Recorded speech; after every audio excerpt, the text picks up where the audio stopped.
Good afternoon students. आज के इस लेक्चर में हम देखेंगे इलेक्ट्रॉन ट्रांसपोर्ट सिस्टम। तो सबसे पहले बात करते हैं क्या है इलेक्ट्रॉन ट्रांसपोर्ट सिस्टम, या इसे इलेक्ट्रॉन ट्रांसपोर्ट चेन भी कहते हैं, या इसे शॉर्टकट में ईटीसी भी कहते हैं।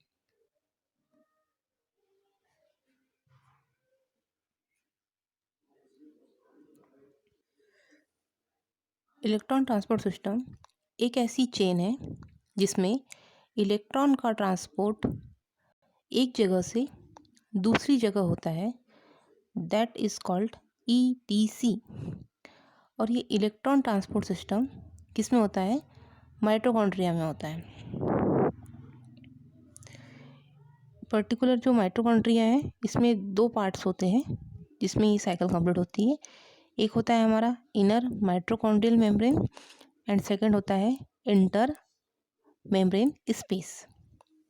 बात की जाए इलेक्ट्रॉन ट्रांसपोर्ट सिस्टम की, तो इलेक्ट्रॉन ट्रांसपोर्ट सिस्टम एक रिडक्शन प्रोसेस है जो कि एक चेन के रूप में कंप्लीट होती है। यह रिएक्शन पर्टिकुलर एक सेल में पाई जाती है। यह रिएक्शन कुछ इलेक्ट्रॉन कैरियर एंजाइम द्वारा कंप्लीट होती है।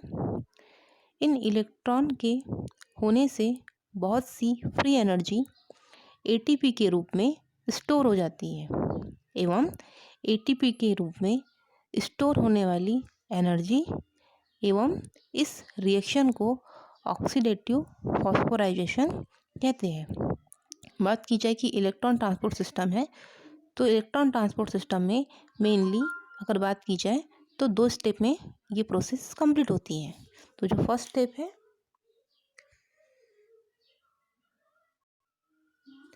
इसके फर्स्ट स्टेप की बात की जाए, इलेक्ट्रॉन ट्रांसपोर्ट चेन एक ऐसी चेन होती है जिसमें डिफरेंट टाइप के कंपोनेंट्स होते हैं, इसीलिए इसे multi component electron transport chain भी कहते हैं।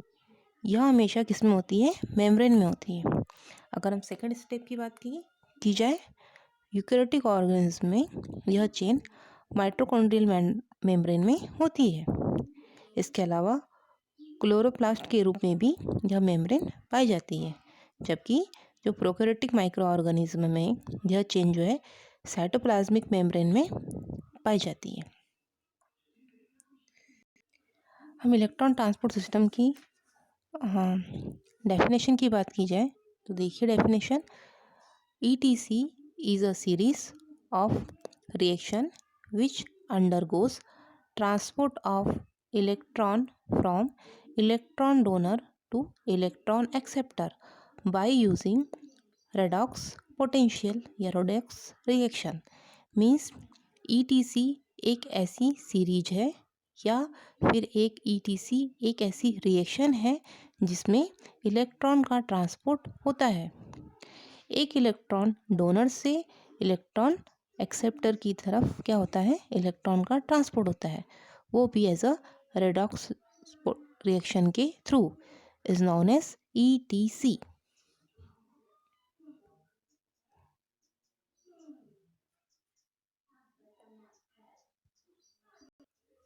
यदि बात की जाए कि यूकेरियोटिक माइक्रो ऑर्गेनिज्म में इलेक्ट्रॉन सिस्टम माइटोकॉन्ड्रिया की क्रिस्टल में पाया जाता है। इनमें प्रोटीन मॉलिक्यूल्स कॉम्प्लेक्स रूप में पाए जाते हैं जो साइटोक्रोम मॉलिक्यूल्स कहलाते हैं, इसीलिए इस सिस्टम को साइटोक्रोम सिस्टम भी कहा जाता है। अब हम देखते हैं कि पर्टिकुलर इलेक्ट्रॉन जो ट्रांसपोर्ट सिस्टम है कैसे कंप्लीट होता है एक पर्टिकुलर सेल में। आप देख सकते हो स्ट्रक्चर में पर्टिकुलर, समझ लीजिए जो सेल है, सेल एक समझ लीजिए कि ये क्या है, हमारा जो बॉक्स बना हुआ है वो है हमारा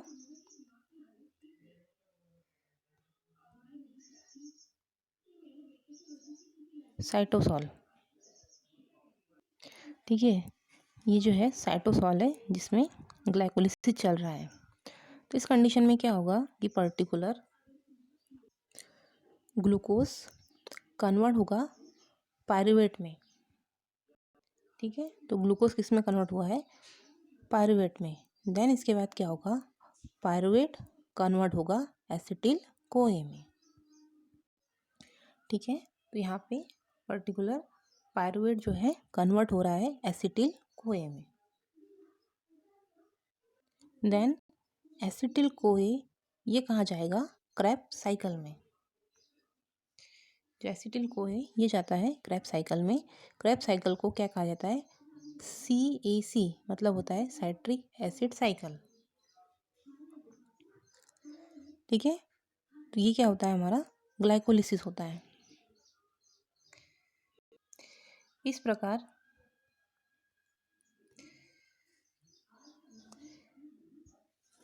ये जो रिएक्शन होती है इसमें हाई एनर्जी मॉलिक्यूल्स बनते हैं, जैसे NADH, FADH2। यही हाई एनर्जी मॉलिक्यूल्स होते हैं जो इलेक्ट्रॉन कैरियर जो अपने अंदर कैरी करते हैं। इलेक्ट्रॉन को इसके अंदर जो इलेक्ट्रॉन होते हैं वही आगे जाकर होने वाली जो भी रिएक्शन है उसे क्या करते हैं? एक जगह से दूसरी जगह में ट्रांसफ़र करते हैं, और उसी ट्रांसफ़र को क्या कहते हैं? ETC means electron transport system कहते हैं। इस प्रकार ये इलेक्ट्रॉन कैरियर है, ये किस तरह से ट्रांसफ़र होंगे? किसके द्वारा? रेडॉक्स रिएक्शन के थ्रू। ऑक्सीडेशन होगा, और ऑक्सीडेशन से क्या होगा? इलेक्ट्रॉन बाहर निकलेंगे। अब बात आती है ऑक्सीडेशन क्या होता है? ऑक्सीडेशन मतलब होता है एडिशन। ऑक्सीडेशन मतलब क्या हुआ? Addition of oxygen, removal of hydrogen and electron. मतलब इलेक्ट्रॉन क्या होगा? रिलीज होगा। जो इलेक्ट्रॉन रिलीज होगा वही इलेक्ट्रॉन वन कॉम्प्लेक्स से अदर कॉम्प्लेक्स में क्या होगा? ट्रांसपोर्ट होगा। तो इस पूरी सीरीज को क्या कहते हैं? ETC कहते हैं, इलेक्ट्रॉन ट्रांसपोर्ट सिस्टम। नेक्स्ट देखते हैं इलेक्ट्रॉन ट्रांसपोर्ट इन प्रोकैरियोटिक। कुछ अध्ययन से यह पता चला है कि यूकेरियोटिक जो माइटोकॉन्ड्रियल इलेक्ट्रॉन ट्रांसपोर्ट कुछ हद तक प्रोकैरियोटिक के cytoplasmic membrane electron transport system से मिलता है, लेकिन इनमें बहुत सारे डिफरेंट देखने को मिले हैं। मतलब बहुत सारे जो डिफरेंस पाए जाते हैं वो इस particular electron transport system in prokaryotics में देखने को मिले हैं। जैसे आप देख सकते हो कि प्रोकैरियोटिक में इलेक्ट्रॉन ट्रांसपोर्ट में ये डिफरेंस होता है कि पर्टिकुलर में इलेक्ट्रॉन ट्रांसपोर्ट चेन ब्रांच होती है। इसके अलावा इसके डिफरेंस की बात की जाए तो इनमें इलेक्ट्रॉन कई पॉइंट्स में इंटर करता है एवं इलेक्ट्रॉन किसी टर्मिनल पॉइंट से निकल जाता है, क्योंकि इनमें टर्मिनल ऑक्सीडाइज्ड एंजाइम होते हैं। बैक्टीरियल इलेक्ट्रॉन ट्रांसपोर्ट चेन कैसी होती है? छोटी होती है। यदि हम प्रोकैरियोटिक और यूकेरियोटिक चेन सिस्टम का अध्ययन करने से पर्टिकुलर यह पता चलता है कि कंस्ट्रक्शन एवं उनके फंडामेंटल प्रिंसिपल में क्या होता है? डिफरेंस होता है।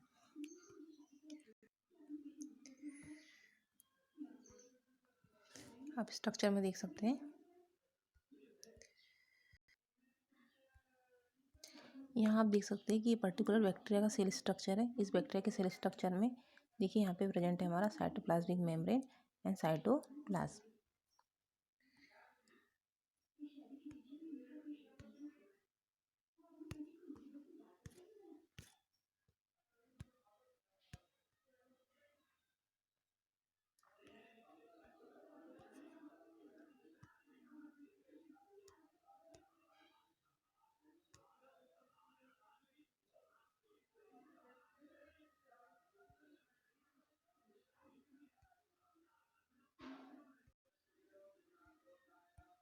देखिए यहाँ पे किस प्रकार से इलेक्ट्रॉन ट्रांसपोर्ट हो रहे हैं पर्टिकुलर एक प्रोकैरियोटिक सेल में।